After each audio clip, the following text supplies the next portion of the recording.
Sumagot ka, Via! Sagutin mo ako! Ano ba bang gusto mong malaman?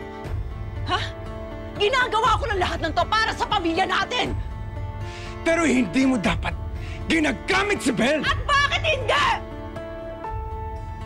Kinupkup natin siya! Inalagaan! Binuhay! Tinuring na parang tunay na anak! Yung ba namang pagtulong niya sa pamilya natin? Pati yun, mamasamain mo pa? Tulong? Anong klaseng tulong gusto mo? Ha? Naibugaw mo yung anak ko sa matandang lalaki na yon? Yung ba klaseng tulong gusto mo? Anong klase kang ina? Ha? Anong klase kang ina? Wes! Hindi ko siya anak!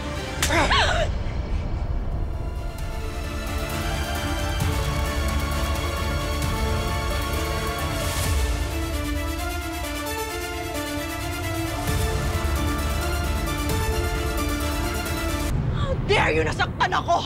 Wala akong dare you na ibugaw ang anak ko! Bakit ba pagdating na lang kay Belle, laging ako na lang yung masama sa paningin mo? Ha?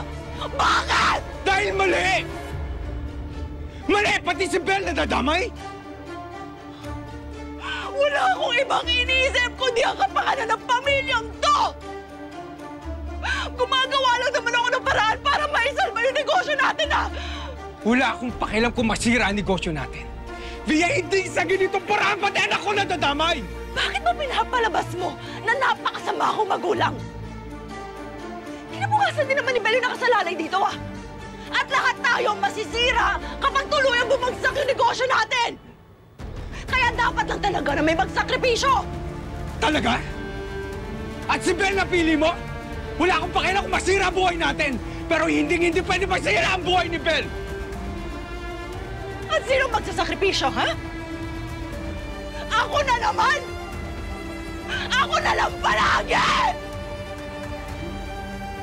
Hanggang kailan, Chris? Hanggang kailan ko gagawin to? Hanggang kailan ako magtitiis? Via! Via!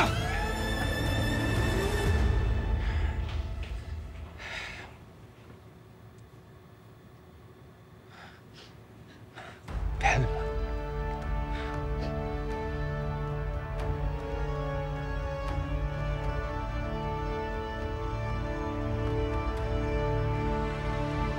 I'm sorry.